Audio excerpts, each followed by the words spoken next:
All right, another round of applause for Dr. Rhoel Aguda, please. So I've just promoted you. Yeah, almost became a doctor. Okay, good afternoon. Okay, I hope it's not too late in the afternoon yet.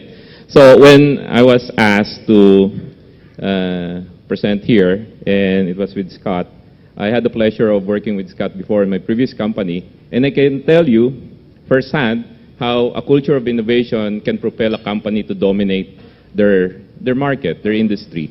And of course, I'm new with Union Bank. I always take the chance to tell the story of Union Bank because I joined Union Bank because I was enamored with the culture of innovation that they have. So this is the journey of innovation of Union Bank.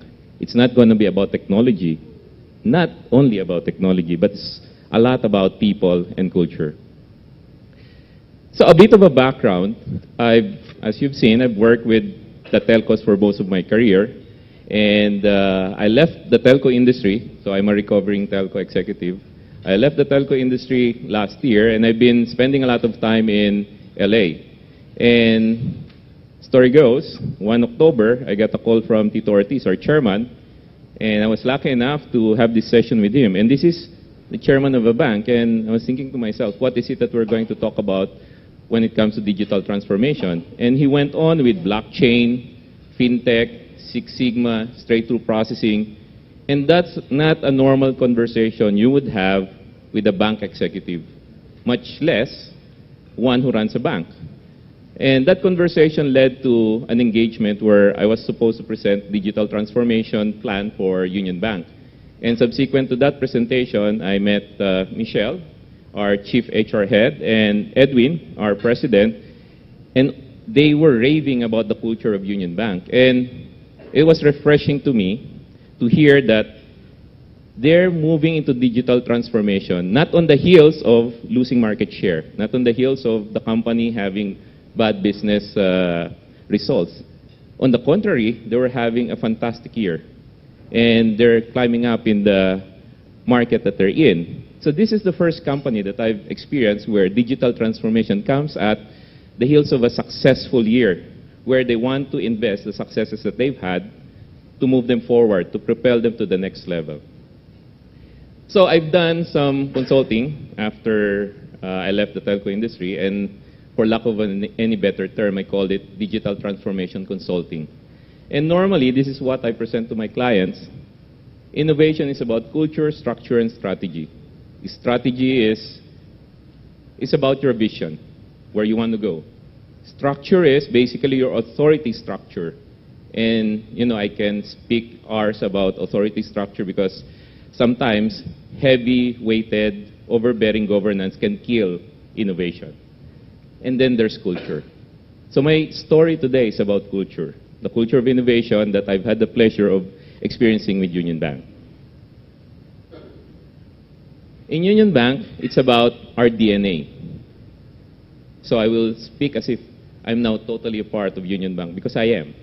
And our DNA has 3 elegant and direct characteristics. They're the attributes.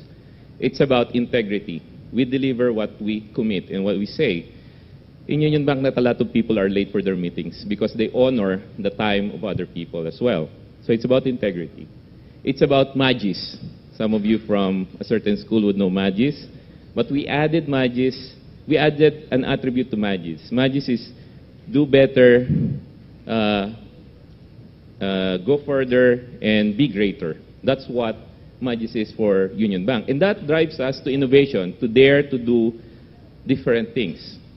Then there's a third attribute to our DNA, which is Ubuntu.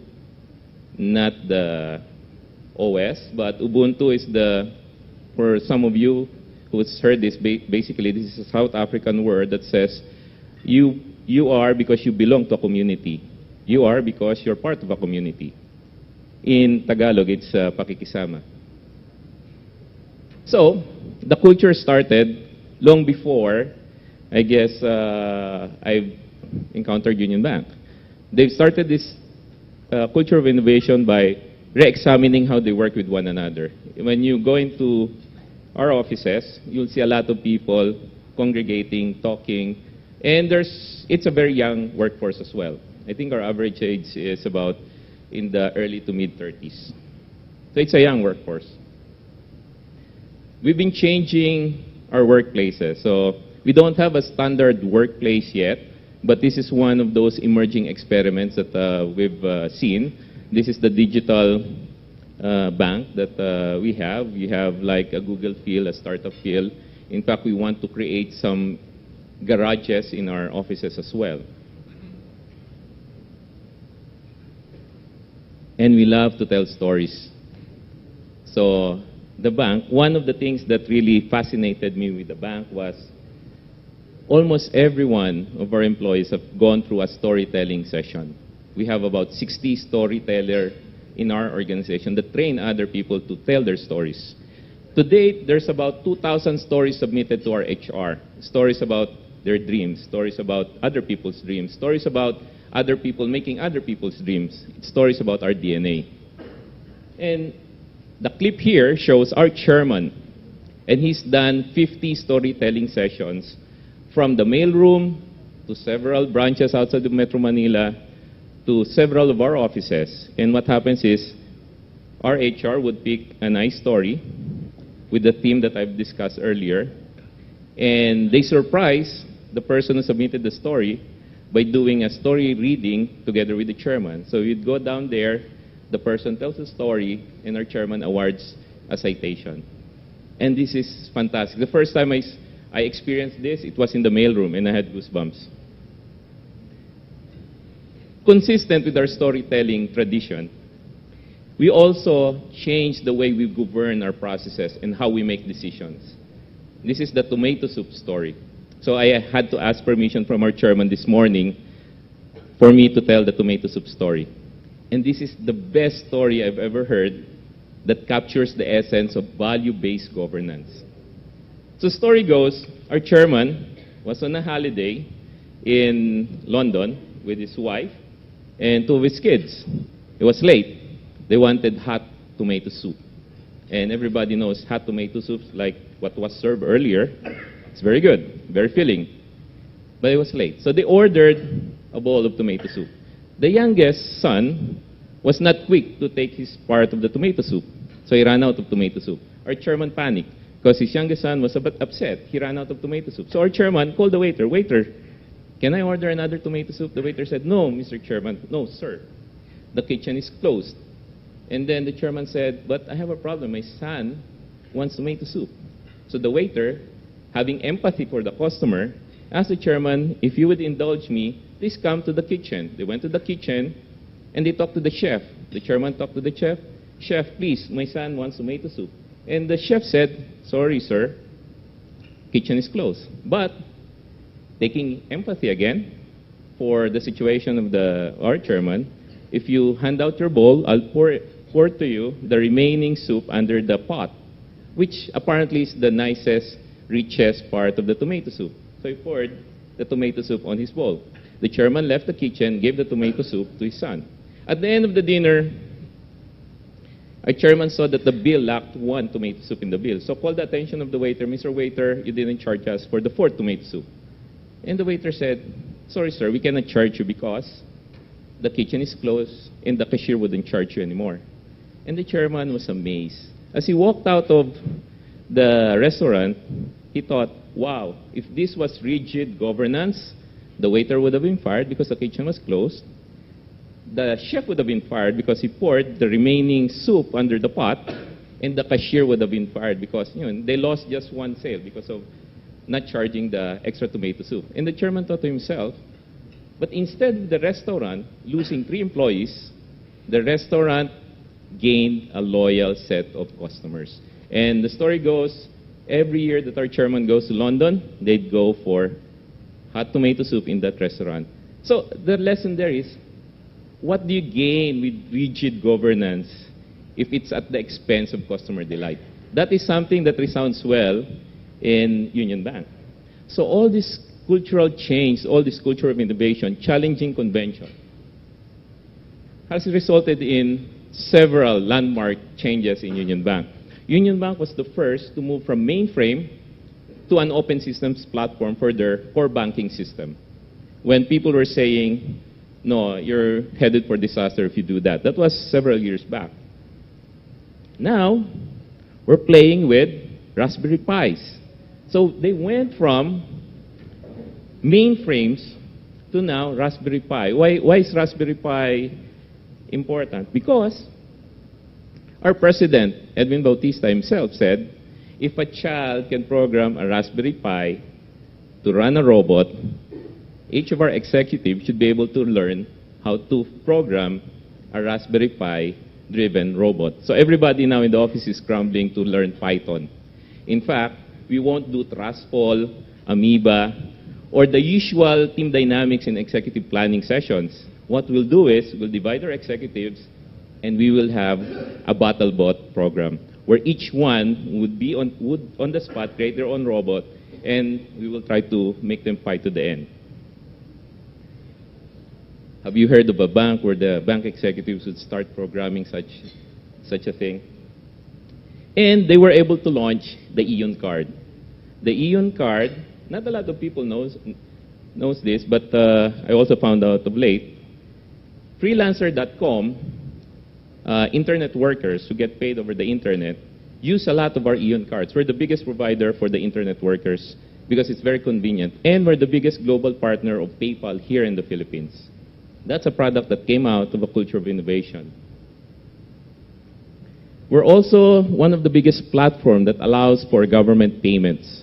When a lot of the banks don't want to touch payments and payment transactions, we've created the onehub.gov where you have customs, GSIS, BIR, payments go through them. And we embrace the fintech community. We've stated in one of our seminars that we will work with the fintechs. I think that's a prevailing trend already with other banks. I just came from a trip in New York, and I was lucky enough to interface with JP Morgan and Bank of New York, and they are all embracing fintechs. In fact, they're all moving into the fintech space, partnering with them.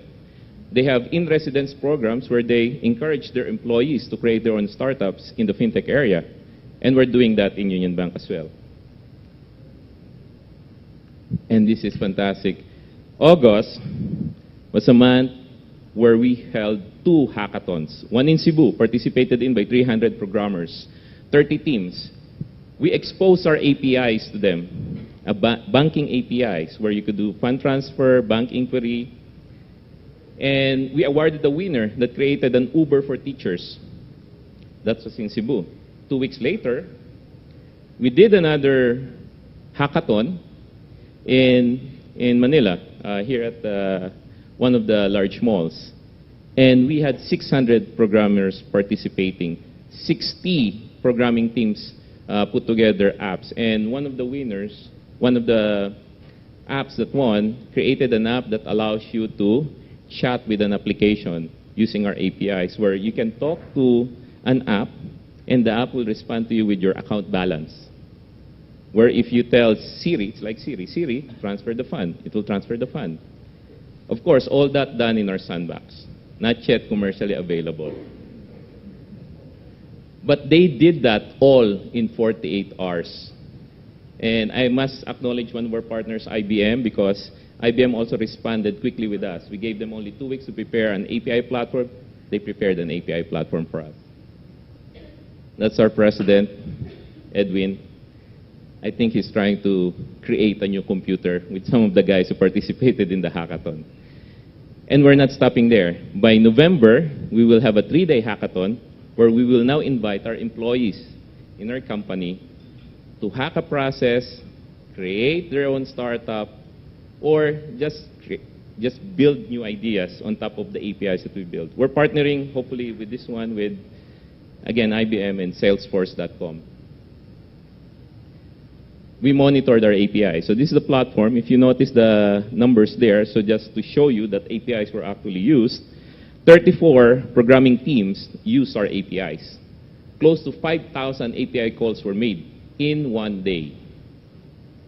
So this one we're very, very happy with because it shows that if you put your focus to it, if you have an organization that's willing to embrace new ways of doing stuff, good things happen. So, all of this, the skill culture of innovation, is not for technology or technology's sake. It's not about IT wizardry, because a lot of people has the misconception that IT transformation is innovation. It's not. Innovation is about people. Technology is an enabler for the people to innovate. And in Union Bank, our innovation leads to the following things: uplifting lives and fulfilling dreams. And I think that is the purpose of why we have the innovation journey. Thank you very much. Scott, can you join us? Come on, let's give Rhoel Aguda another round of applause.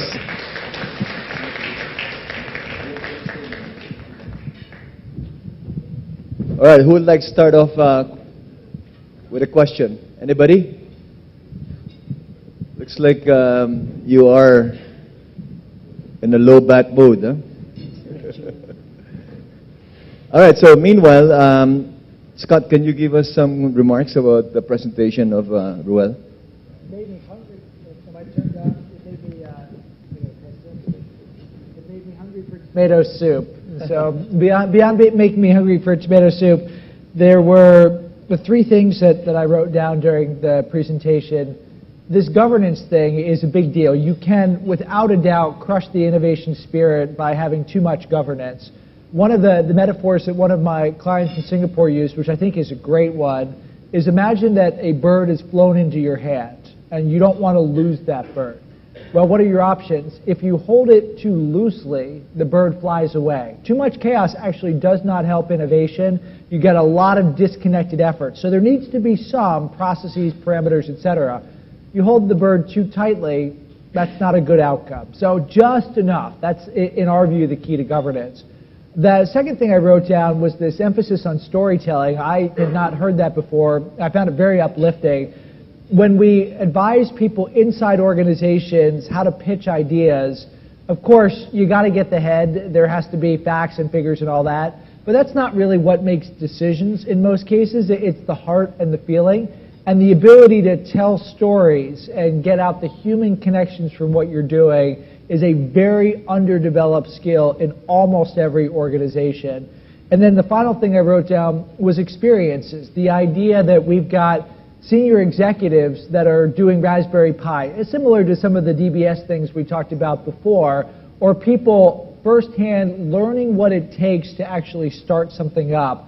I do think we are seeing a big change in the world of talent development and leadership development from traditional classroom learning towards more experiential learning that will only accelerate as we continue to have more democratized tools that allow us to get content in different places in different ways.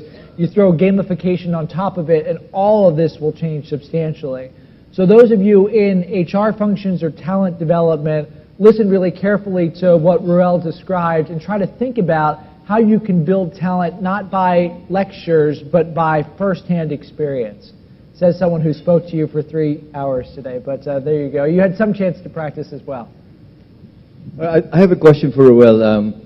When you came up with the storytelling thing, did it have to be a story about innovation, or it could have been any story that any employee wanted to submit? Well, the program was actually hatched by our HR organization, and the story is about our DNA. So it was brilliant, actually. In order for you to inculcate the DNA in the organization, ask them to tell you about DNA.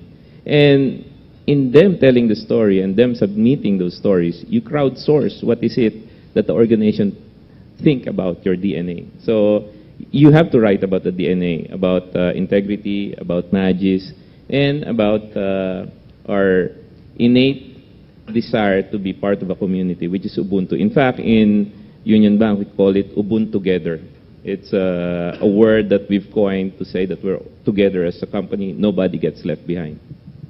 Right, so the question is, how did you leverage the storytelling into your innovation strategies? One key example. So we have one of our junior executives encounter some issues with operations. And the advice I gave him was, tell me the story. Don't drown me with facts. Don't drown me with stats. Don't confuse me with good news, bad news. Tell me the story and be truthful about it and be courageous about it. And that win over people because of the sincerity and the honesty of the way you tell the story. So it helps us. It helps our people be bolder, helps our people connect more with the people they want to talk to, be it the board, be it management teams, be it our customers. So it helps us. It helps us pursue what we want to do. And if we know how to pursue what we want to do, we can do most everything. Scott? The only thing I was going to add, I think that's inspiring stuff. I was just thinking about our own organization. We're a consulting company, 100 people, that competes against organizations that are, in some cases, actually Accenture's 3,000 times bigger than we are. And obviously we don't do many things Accenture does, but some of the strategy things overlap. So one of the ways in which we've chosen to compete is through the power of story. We, in fact, have got to be the only company that's a 100-person company that has a full-time employee whose title is Director of Storytelling.